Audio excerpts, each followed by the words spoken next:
Well, first of all, I get very frustrated myself with the fact that I think that we have fantastic opportunity available to us at the moment. I think we have a government that's trying hard to go in the right direction, but way too slow. I mean, we're a country that's losing 30 million euros a day. Now, when you're losing 30 million euros a day, you need to act an awful lot faster than we are.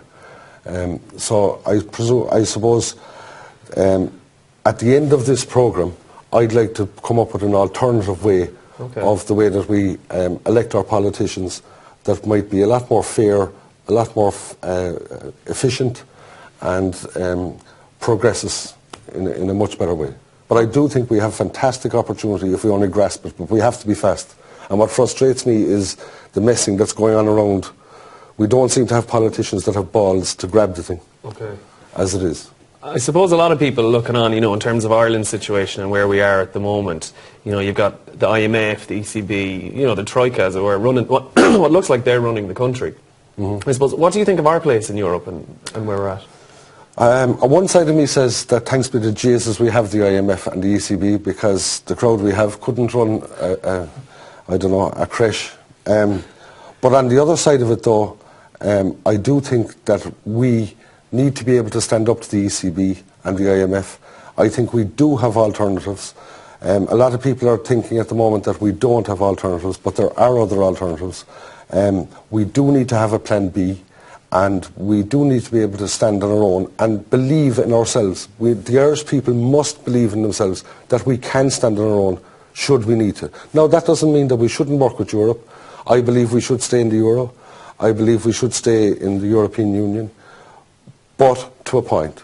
And if they push us beyond that point, we have to be able to say, lads, enough is enough. And we have to have politicians that are willing to say that. David Cameron came out there in the last few days, more or less saying, you know, look, basically if Europe shapes itself up properly, then we'll stay with it. If it doesn't, we're not afraid to go. And I think we should be doing the same thing. Okay.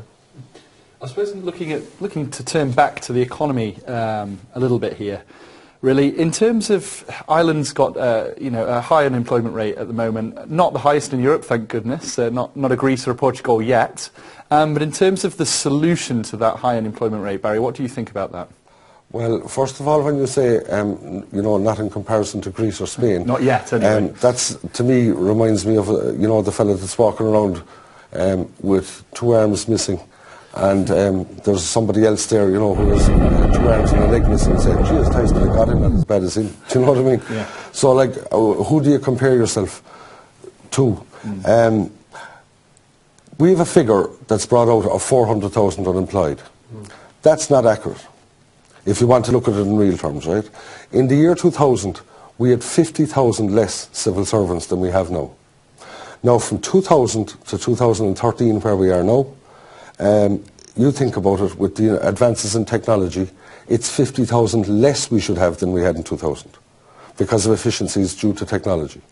So that means if you equate that properly, it means that there's 100,000 in the civil service that I'm not saying should be on the door, we'll come to that in a minute, but should also be considered in unproductive, in an unproductive position, right? Also, if you take the amount of people that had to immigrate, that were forced to immigrate, and add that to it, our 400,000 soon becomes 6, 7, 800,000. Who knows what the figure is? Somebody out there does, I don't. So our unemployment figure is an awful lot worse than we think. That's the first thing to say. The second thing is, I don't mind if we increase the payments we make to social welfare recipients, as long as we're getting something for it. We had James Welton in here on Friday night, I think it was, that was interviewed. He founded Coder Dojo, 20 years of age. All the young people now are teaching each other how to program. It costs zero, nothing. Now we should be able to retrain the people that are receiving social welfare benefits, and that'll cost us nothing. Make them back to productive members of society. Exactly, yeah. Absolutely. I suppose, Barry, you touched upon that.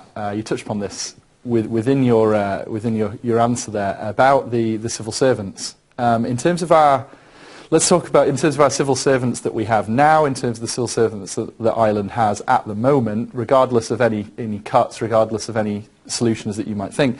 How do you think that they themselves measure up? How do you think the civil service measures up at the moment?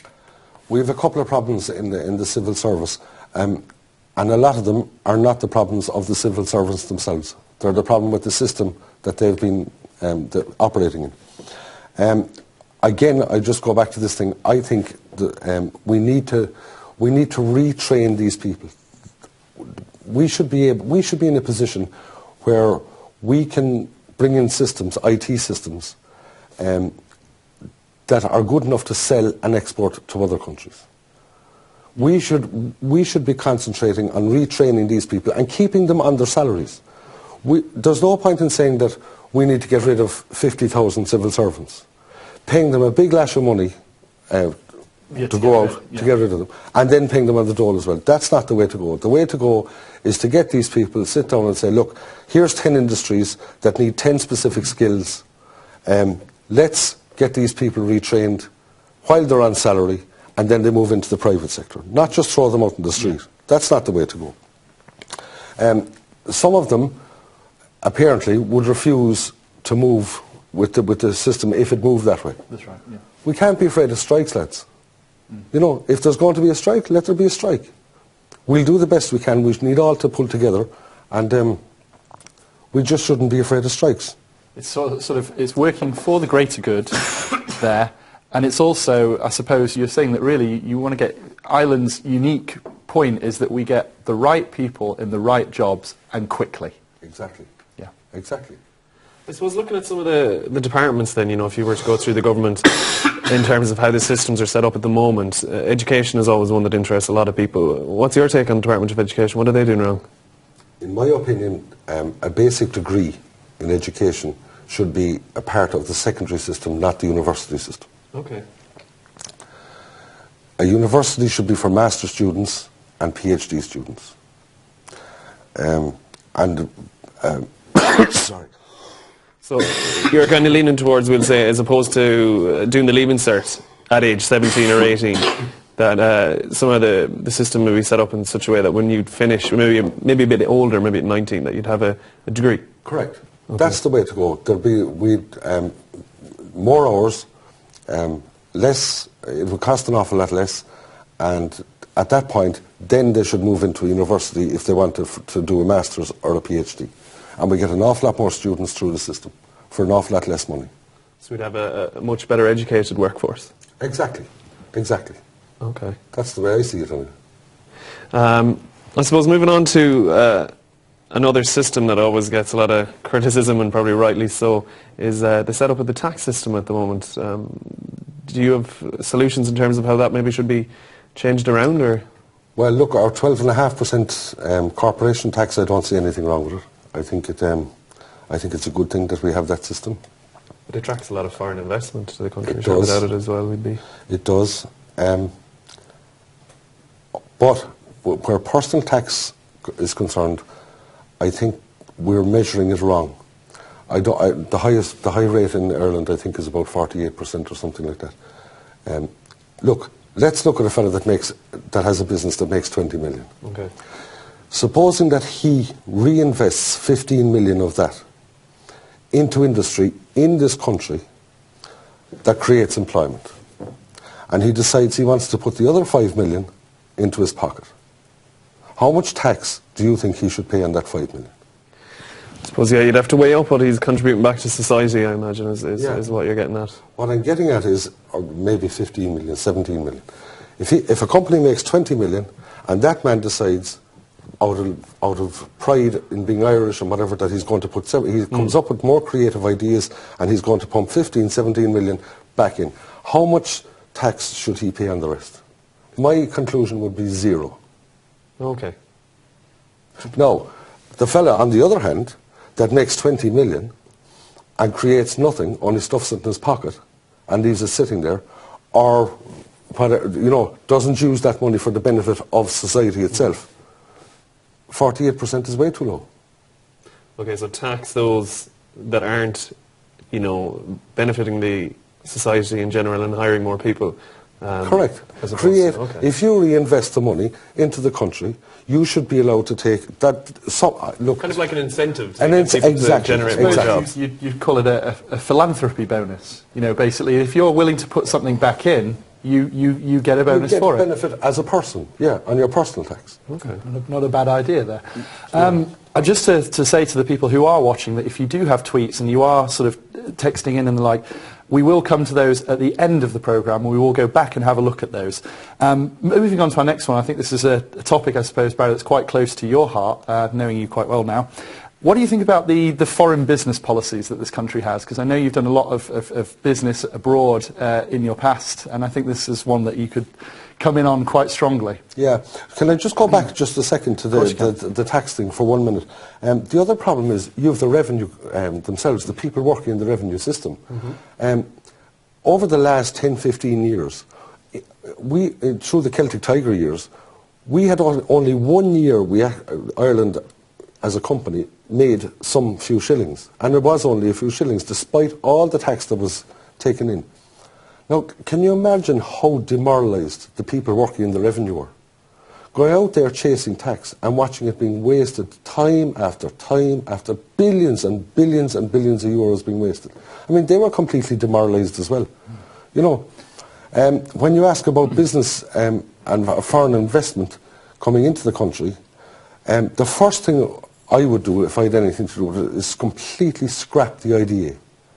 The IDA should be it's costing 85 million euros a year is the budget that's handed to the IDA. Now, for 85 million euros, you can put 12,000 students through university, as it is now. With my proposal, it'll probably be 24,000. Yeah, that's right. But anyway, you can put 12,000 students through. Now, let me tell you something, right? You look at the Googles, and they're all welcome. Apple, they're all welcome in this country.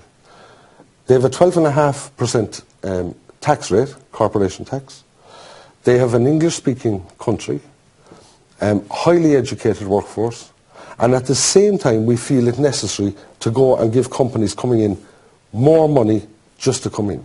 Look, the 85 million, if I turned around to 10, 20 international companies today and I said, I promised them, and I could stand over it, that I have 12,000 students that can program coming out in 4 years' time. Listen, you put that on Twitter or Facebook or wherever, put it out there to 10 companies, and they'll be fighting for them 12,000 students.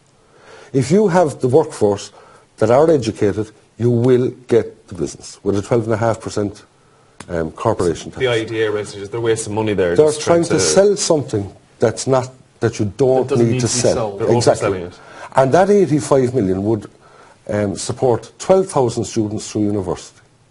You bring them out as programmers or whatever industry needs today, and the companies will be in there like that.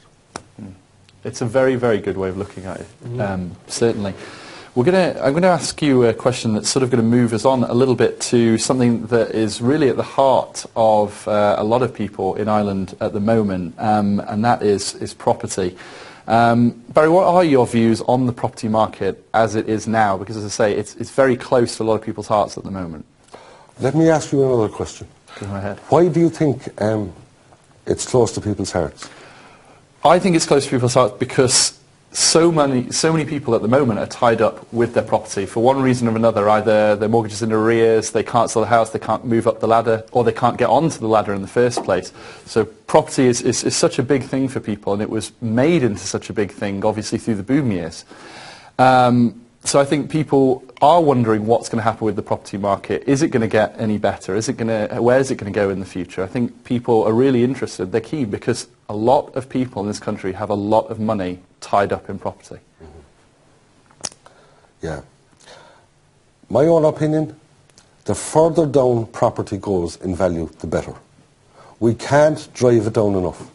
You talk about every paper you read, every television you turn on, is all they're saying is, we're waiting for the turn. The turn for what? The turn to go back down the road that we were in? Look, listen to this. If you get 35,000 euros of an average salary in Ireland, right? 20%, if the highest income was the only income that was allowed to be taken into account when you go for a loan, let's say 35,000, which is the average income in Ireland, was taken as that number.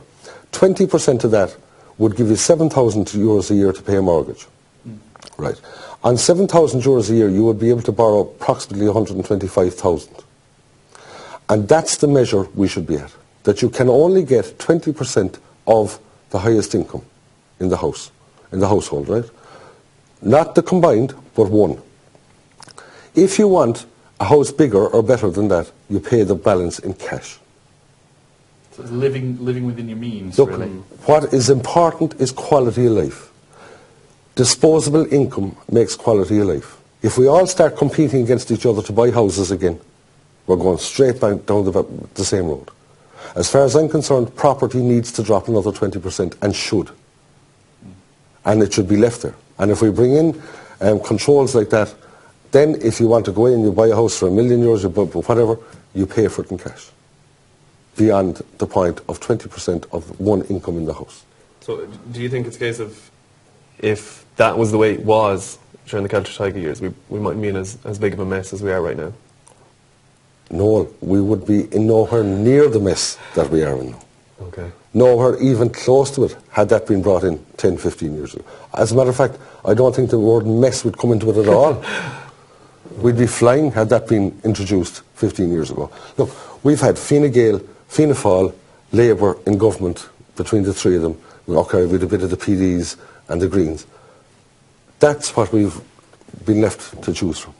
And no matter which one of them are in, I heard a debate on the radio the other day between the finance spokesman from Cork, in Fianna Fáil, what's his name? McGrath fella, yeah, and Joan Burton. And one of them was arguing one point, one was arguing the other, and I know for a fact, like Joan Burton was arguing that the Fianna Fáil caused all the hassle before, and McGrath was arguing the fact of what Fine Gael and Labour were doing since. Look, it would have been the exact same way if you put the two of them in the opposite positions. It makes no difference. So like... Bit of a pointless argument for them to be having. Pointless argument. Absolutely pointless. And it comes down to the same thing with this. We built a Celtic Tiger out of nothing. It needs a radical overhaul. Yeah. Of the way people think and the way people are doing business with this. Absolutely. I suppose one of the areas of government that is definitely a mess, or at least people view it that way, is the Department of Health. Now, some would believe that, as a department, the Department of Health is just a poison chalice. It's a tough one to control. Do you think there are any quick fix solutions, or is it too far gone at this stage? No, absolutely not. There are quick fix solutions. If you look at the statistics of the other countries, how much we spend and the service we get, and look at the ratios, it's unbelievable how bad it is. We need more consultants, more nurses, less bureaucracy. We need to... There's an awful lot of ass covering in the health service. We need to stop this, we need... Somebody told me recently that there's 3.5 administrators for every nurse. It's a bureaucratic nightmare. Needs streamlining. Exactly. Sorry. I'm dying with a flu all day. There's nothing I can do about it. But anyway, yeah, we do. We need somebody to go in there and kick the living ass out of it. And the nurses, the doctors, the consultants, they're the people we want, not the management. The people on the ground who are actually helping the sick and the injured, etc. They're the people you want to keep. They're the people you want to praise, etc. But you want to strip out all of the middle management layer, all of that. I mean, would you have sort of, let's say, a single administrator for each hospital, that type of thing, without all that middle part? I think what you need more than a single administrator for each hospital, I don't think you need any administrator for any hospital. I think the different departments should have a single administrator throughout the country. Okay. So you'd have a pharmacy administrator rather than local. And obviously they'd be much more accountable to the public out there, because you would know exactly who it was. You wouldn't have to go through all those layers. Right. You could go straight to the man in charge and say, this is wrong. Look, with IT the way it is now, I mean, the kind of IT that's available at the moment, you know, this should be simplified very quickly. But it cut down on the pay bill by Big time. a long margin as And well. again, I'm not into getting 2,000, 3,000, 4,000 people out of the health service as employees without offering them courses. The options, Upskilling then we of can some go sort. back and we're always retraining, always reskilling. Exactly. Right people for the right jobs. I suppose moving away from the health service for a moment would be, I suppose, the Department of Justice, as it were, in terms of the crime rates in Ireland and the state of the Gardaí at the moment. Is this something you think the government are also mishandling? I think parents, for one, are mishandling it. Would be the first thing I'd say. I know in Poland, I'm pretty sure, that if a junior offends and break goes around going bananas, whatever, the parents are made to pay at source for any damage the children do, up to 16 or 17 years of age.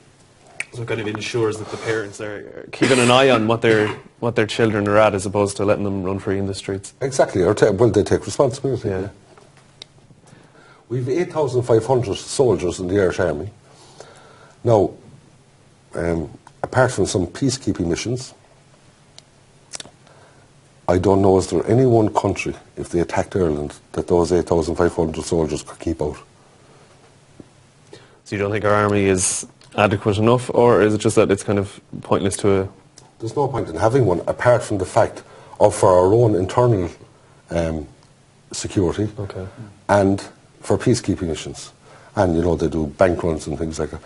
But what I would say is, those 8,500 soldiers, a lot of them could work as guards as well. Okay. And get an extra... Their skills are being wasted kind of at the moment. Yeah, that's what, some of them, not all of them. Yeah. And I feel that we could definitely, this is just one example. Take the bomb disposal team. How often are they called out? Thanks be to God, once or twice a year. Now those lads, highly trained, they could be working as guards. Sorry. They could be working as guards and be given an extra salary because of the fact that they're trained as soldiers. So I'm not talking about taking money off people, only giving them more. Which is a reorganisation of what's there and a better use of it. A better use, exactly. So if they worked as guards as well and were retrained as guards also, let them have an extra 20,000 a year or 15,000 a year, whatever it is, it's still an awful lot cheaper than having employing full-time guards. Yeah. And 80 or 90% of the time they're available. So there's 8,500. Sorry, not all of them, but there's a certain amount of people that are available to us that we could use, and that again is looking at the overall civil service.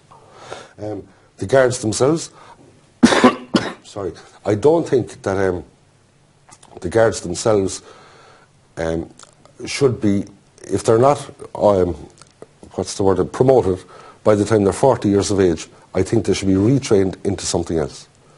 Again, because we need on the ground, we need a young force, fit, able to run. So it's very much, I suppose, like what you were saying earlier in terms of it's all about the upskilling and not letting the staff that are there kind of fall by the wayside and kind of become...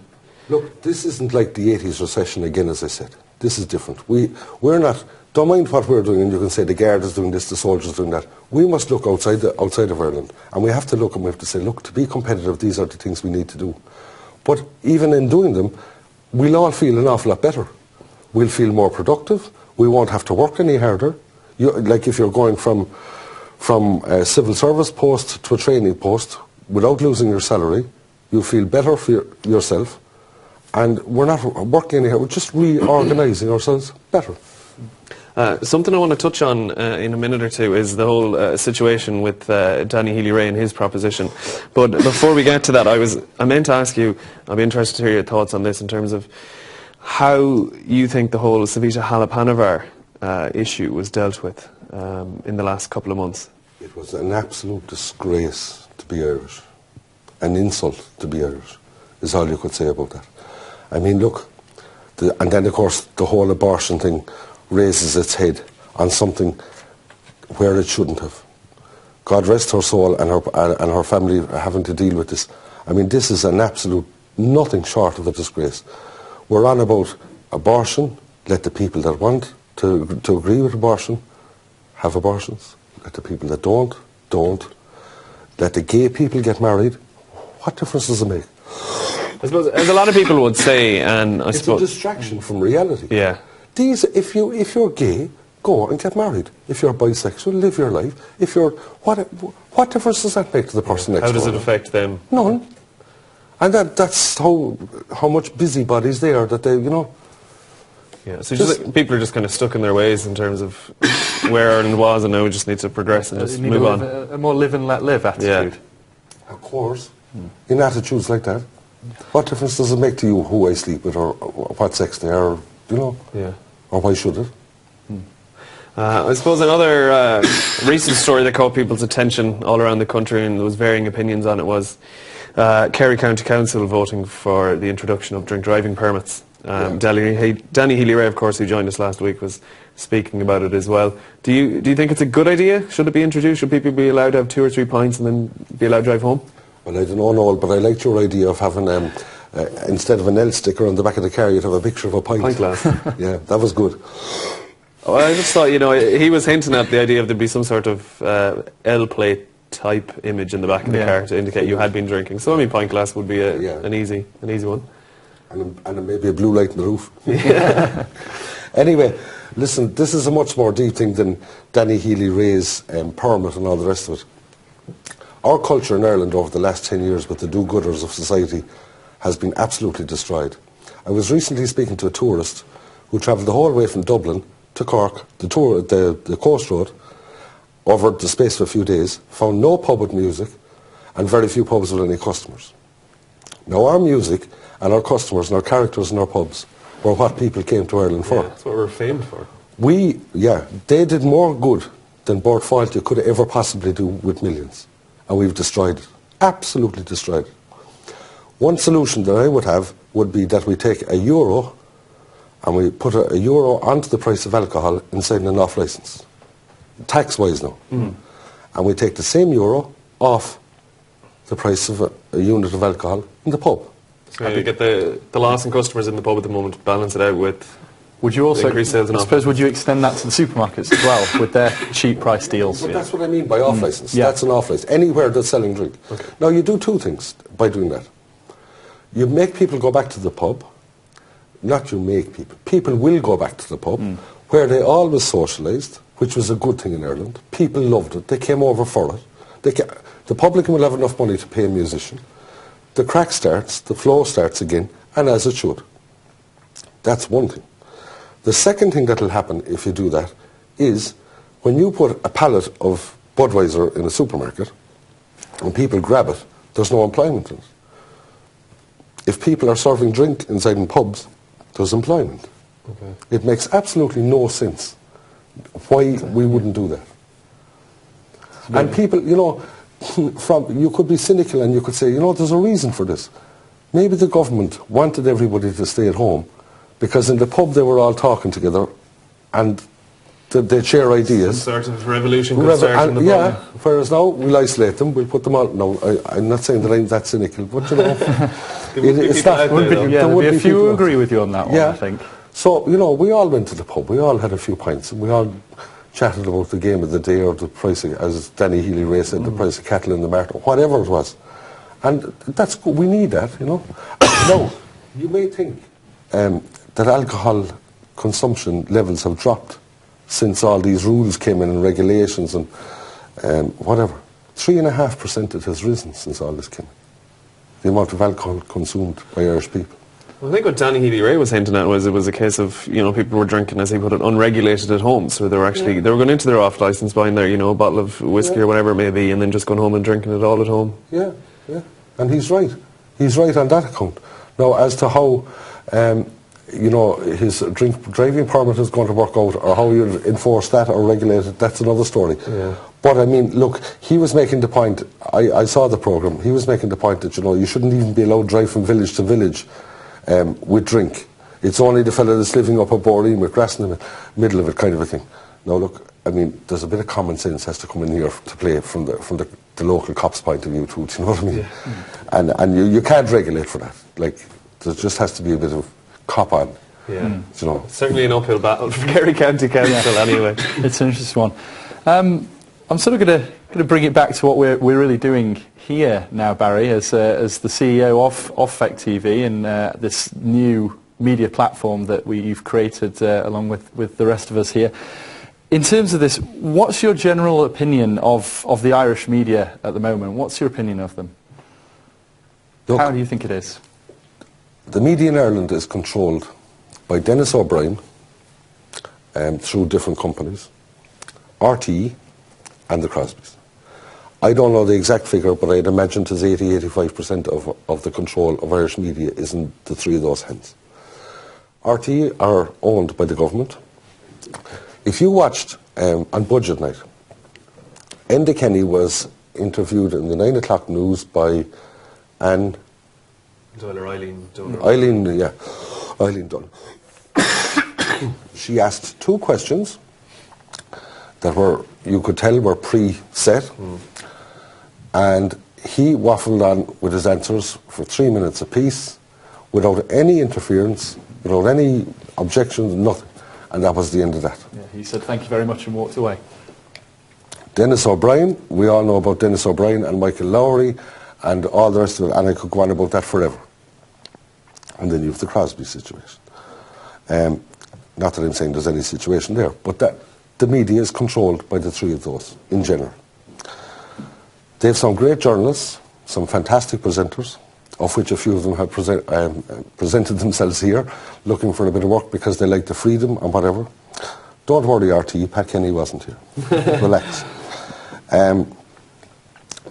You know, you've the likes of George Hook saying that Sean Quinn was completely wrong in what he did. He has no sympathy for him. He should be behind bars and all the rest of it. But does George ever turn around and think, Jesus, who's giving me my cheque and am I happy to take a cheque from that person? You know, taking the big high moral ground and all the rest of it. So I think there needs to be an alternative media platform, which is why I set up FEC TV. So kind of a different approach to the mainstream that's there. A different approach, a more open approach, not afraid, as you said from the start, not afraid to say things, put them out there, put different ideas out there. Get a debate going. Get a debate, a proper debate. And it's that independence and that unbiased thing. You can say what needs to be said sometimes. Exactly. And a lot of people would be thinking the same things, but maybe not saying it. We've got our national page on FEC TV, where we've current affairs, business and all the rest of it. 32 county pages up live and 180 districts right around the country, whether it be Rathmines or Killybegs or whatever. We hope to be able to take on another 50 or 60 journalists over the next few weeks, months, all going well.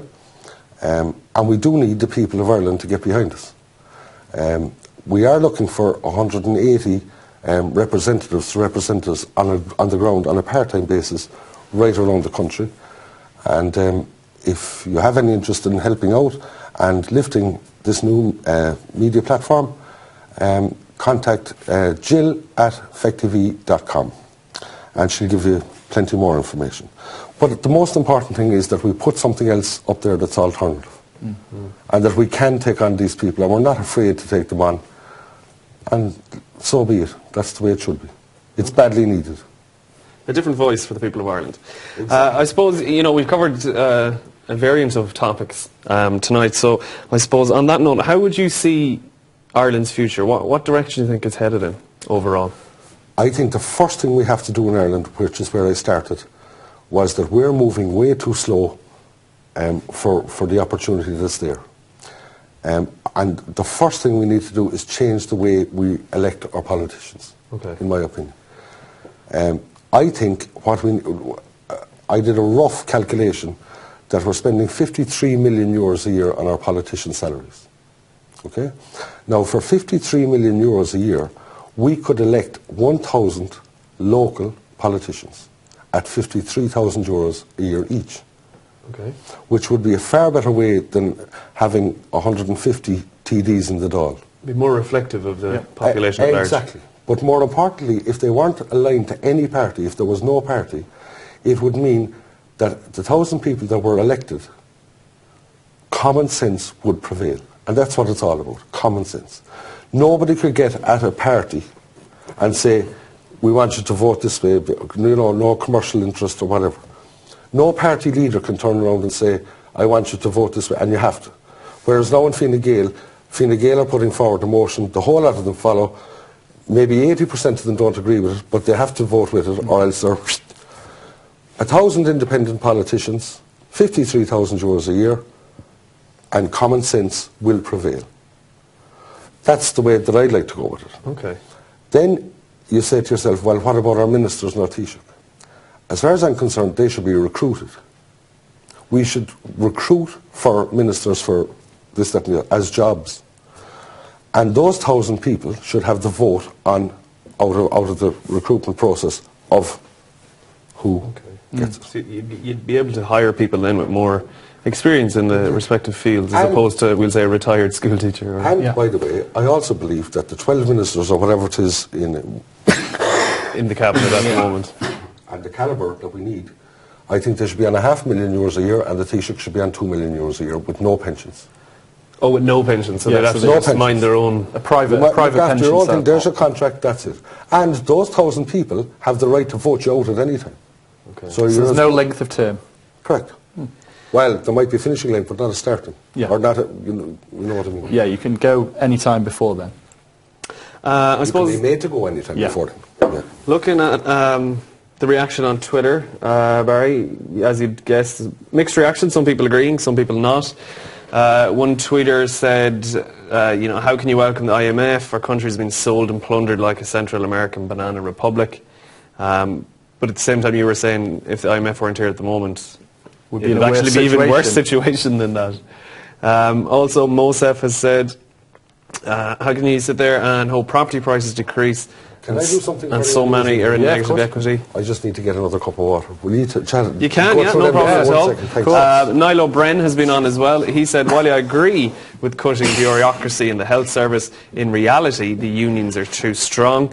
I think Barry was kind of alluding to that in terms of, we can't be worried about having strikes. Yeah, I think he was essentially saying let the unions bring it on. Yeah, well, I think really. we're seeing in terms of how stable those unions are at the moment as well, in terms of, the Croke Park 2 negotiations, because, the worries are there now that the government are going to legislate for pay cuts regardless.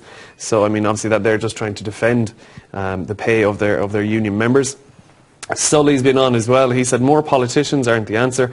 We need to take our country and its resources back, our oil, our fish, our forests, all sold. I suppose that would essentially say, go back to two of Barry's points. One would be to the sort of, we need to stand up to the European Union in terms of rights and not be afraid to do that. And the other point of cutting down the levels of TDs, ministers, etc., to this 1,000 people, this more sustainable thing. Yeah, I think, well, as I was saying there, I think the 1,000 people that, if it was chosen, I think it would be more reflective of the people on the ground. They'd definitely be more accessible because there'd be more of them. And I think a lot of people seem to argue as well that politicians, especially those that are in government, they always seem like they're out of touch a bit more. Yeah, I suppose it would take the politics, with a large P, out of politics itself. It would allow people to trust again, maybe. Yeah, I think so, and I think at the moment with the way politics is in Ireland, people have lost all sorts of trust, and maybe with the new reform system, like what Barry was on about, that it would restore the trust in politics in Ireland. Well, one thing I would completely agree with you. You're talking about the IMF. Somebody tweeted in there. We should not have the IMF in Ireland. We should not have the ECB in Ireland. The government are trying in their own way to get back into the markets. They're too slow. I believe. But having said that, though, we need an Irishman with balls to stand up there. We need somebody that can take control. There's no point in handing it to people that are operating way too slow. We're still losing 30 million euros a day. How long, apart altogether from the borrowings we have already, in another 12 months we'll have another 11 billion borrowed. Somewhere reality has to kick in here. A line has to be drawn. And I don't mind how much we pay in social welfare. I don't mind how much our civil servants earn, as long as it's productive. And I've gone through ways that I don't expect anyone to work harder. We just need to reorganise ourselves and take advantage of the situation we have, where we're right bang smack in the middle between Europe and the eastern coast of America, where 70% of the world's wealth is. And we're English speaking, we're strong, we're Irish people, we're educated. Well, I'm not, but they are. We have all this going for us. We need to stand up. We should not be afraid of these people. Okay. That would be my opinion going forward. Do you think the breaking point is close in terms of we getting to that line? Do you envisage a rising soon? Or do you think it depends on the next moves by the government? They're playing a game now whereby, look, stability is everything.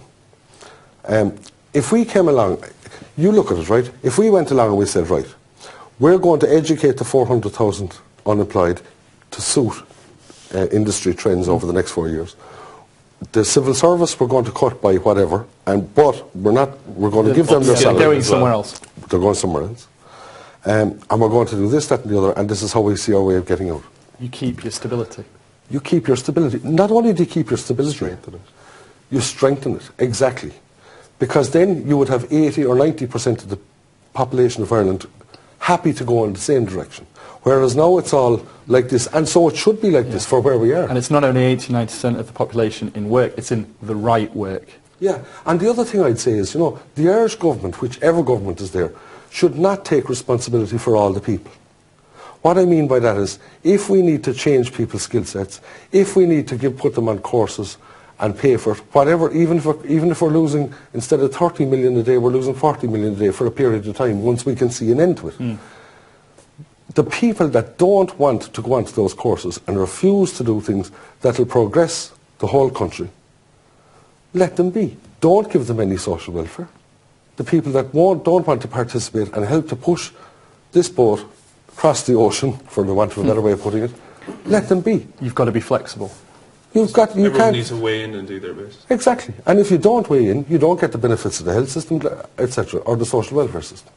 Okay. And we've got to be able to stand up. People are so fast to blame governments for everything. We need to stand up and say, no, listen, if you're not going to participate, we'll give you every opportunity. In other words, we'll help anyone that wants to help themselves, and the people that don't, I'm sorry.